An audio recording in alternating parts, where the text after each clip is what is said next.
Hi, good morning, everyone. Hope you are having a wonderful day. It's Tony here at day 3 at the workshop. Over here, I have one of the participants in the hackathon. So, tell us about yourself.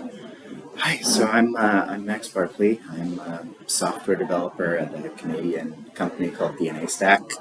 We make software for dealing with genomic data, sharing it responsibly, and doing analysis on it. I'm my I guess role here in this hackathon. I've been helping people in various technical parts of Elwazi get started using our software and trying to figure out where it can fit in to help achieve some of the infrastructure goals they have. Okay, great. So, Max, you are from DNAstack. So, for those of us who don't really understand, what type of product or service do you offer, and what is sort of the barrier for entry? Sure. So at DNAstack, we have is 4 core products, and I like to sort of break them up into sort of the 3 different parts of the life cycle of processing and storing genomics data. Usually when you are collecting genomic data, you start off by, collecting sequences, and then you usually need to do secondary analysis right away. So you'll need to, process those reads and turn them into, maybe variant files, right? So our first product we have is called Workbench, and that helps you do those kinds of analyses. It's designed to let you do them in a federated way where you can control where the processing is happening. So we have a SaaS service that you can use to manage your workflow runs, but the actual execution happens in an engine that you can run in any of the 3 major clouds or even in an on-prem environment. So after you're done processing, then typically you need to store that data somewhere and grant access to researchers in a controlled manner. For that, we have a product called Publisher. It lets you store data again in any of the 3 major clouds.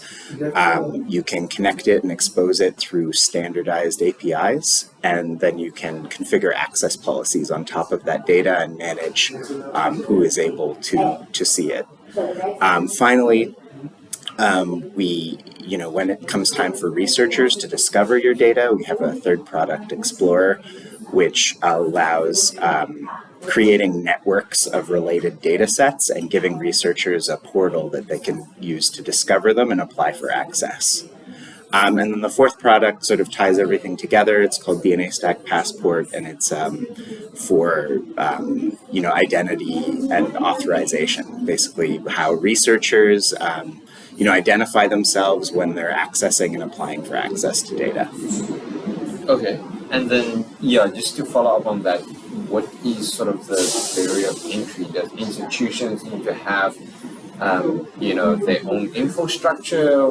Is there like a cost on every month? And then what type of support do you provide? We have customers we work with at various stages of their, I guess you could say, infrastructure maturity.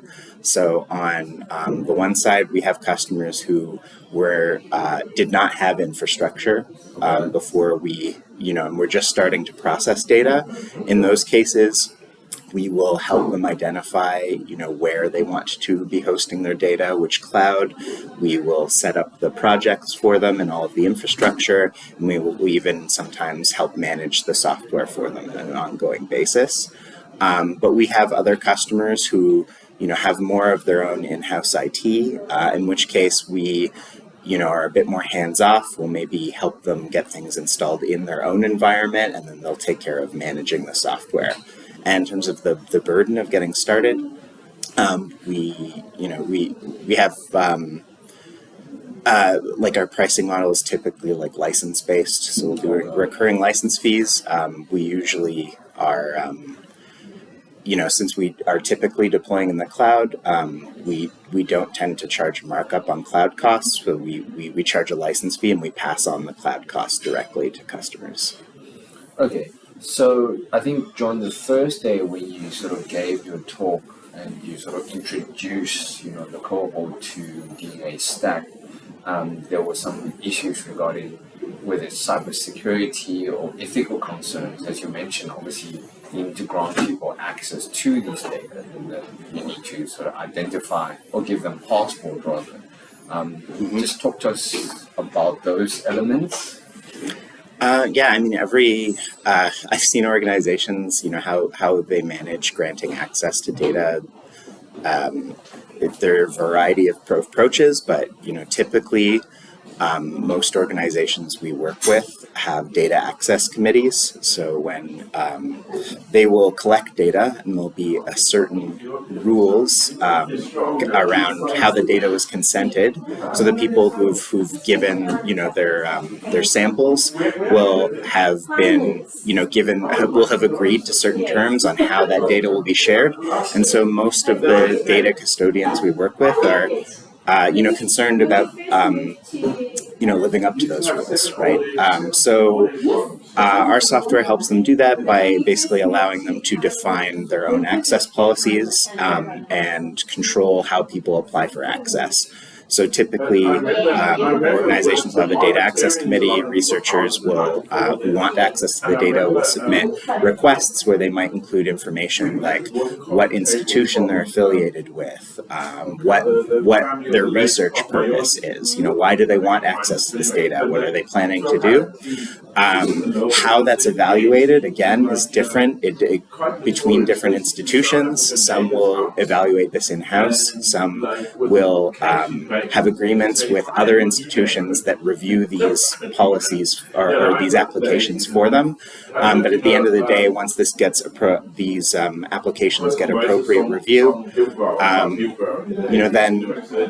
it's just a matter of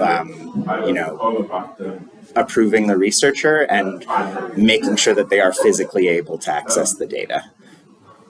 Okay, and we have seen the shift or change, since the COVID pandemic around the globe. There's mistrust from government, there's mistrust, and there's fake news about, health information. And obviously the work that you're doing is trying to make, these data publicly available, dissemination of knowledge. Talk to us about how you think, the future of this field might sort of impact, especially on the African continent. Ooh, that's a big question. I'm just a software developer, so I'm more on the technical side, but definitely at DNAstack, we believe in open science. We think it's very important that when research is done, that the data sets are kept available somewhere, and that it is possible for, for researchers in the future to come in and, maybe, continue that analysis or reanalyze the same data. Okay. So I think, it's my hope going forward that becomes more important everywhere, in Africa and around the rest of the world. And so we're just doing our part to try and help with that vision. Yeah, I think as you adequately put it, we need to ensure that knowledge is accessible and data becomes, powerful in terms of downstream analysis. So a lot of work needs to be done to make sure that this data is kept safe, but also accessible to researchers. And then, as a software engineer, you sort of look at the world from a more technical point of view. And we are in this, fourth industrial revolution, the digital age, as we say. And, we're seeing emerging innovations, technologies, there's trends in AI. So how do you think our world is going to sort of change or be reshaped by, AI going forward? Oh, that's another big question. It's hard to say. We're definitely... we're already seeing the effects at DNAstack. Like AI has become a big part of our work. We're looking at how to use it. We're exploring how to use it in our products. We're exploring how to use it as part of just our internal workflows to make our own software better. Okay. So there's definitely huge potential there. I think it's anyone's guess how that's going to shape up at the end of the day, though. Okay. So I'm not sure if this is your first time or have you visited other parts of Africa. You've seen there's quite a socio-economical disadvantage in many of the African regions. So there's lack of infrastructure, lack of funding. So what I'm wondering is from someone that come from a developed world, how do you think the African population or what the governments should do to ensure that the next generation of scientists have the tools, have the opportunities, so that Africa becomes at the global stage where innovation can happen and not be a burden on the global north? Ooh, well, I mean, I think events like this hackathon are a great way to promote open science and build up the infrastructure that's needed for open science. I think I've had the fortune of interacting with a fair amount of scientists in my job and just trying to understand what it is what their goals are and their day-to-day work is like. And the thing that comes through to me is that they want to be focusing on the science, right, and not on worrying about how the data is going to get stored, right, and the sort of governance. Yeah. So I think programs like this, where organizations are trying to build up that infrastructure and solve that problem, so that then the scientists can just focus on the science, are a great step in the right direction. Yeah, I think you make a very good point. You have to have this division of labor to ensure that everyone is focused on their strength. And obviously ensuring that there are certain sectors that have been looked after by professionals. So as we come sort of towards the last part of this interview, I have sort of two more questions for you. I think firstly, from a data science or data engineering, we have seen sort of a shift or demand, for more power, more technology, more storage space, more cloud space, and everything really be driven to this sector. So for someone that's going to university or trying to find their first job, do you have any sort of life advice for those young professionals?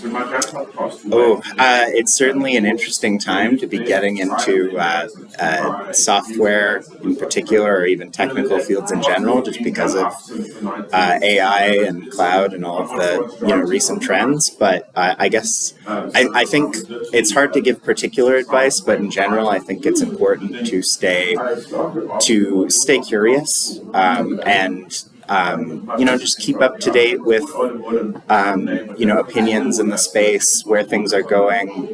Don't close yourself off to opportunities, because I think things are going to be changing a lot in the next 5 to 10 years, and it's hard to say which way it will go exactly, but as long as you keep yourself stay open-minded and willing to learn new things, I think it can work out. Yeah, I think you make a really good point, Max, because technology, especially AI, is changing on a weekly basis. You have to stay relevant, and to do that, you have to stay updated and really sort of upgrade your own skill set. And as you say, knowledge, the turnover rate of knowledge is accelerating. So what you know now might be irrelevant 2 years, 5 years from now. So you have to be curious and keep learning. And I think the last question I would like to ask you is, there's obviously a huge difference between developed countries and developing countries. And, Africa is a huge group of people, and there's many talent out there. But there's this gap that, I don't know how to describe it, but it's almost like people are not given the knowledge or the opportunity to engage with themselves, to make themselves flourish in this environment. So I'm not sure how one can create an environment for these individuals to thrive. And I'm wondering if there's a huge difference between Canada, how they do it, when comparing to what's happening in Africa. Ooh, yeah, I guess it's hard for me to say. This is my first time visiting Africa. It's been really interesting to talk to people and just learn about what the environment is like here for academic institutions, for organizations like Awazi.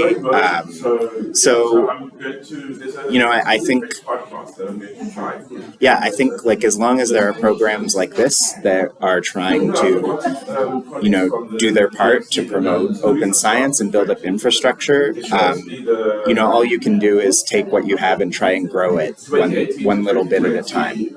Yes. No, I think that's really a good point, Max. As you say, we have to try make training more accessible, give a platform for people to either gain skills or knowledge, or just interact with expertise such as yourself, to gain knowledge. Sure. Thank you very much for your time. Yeah.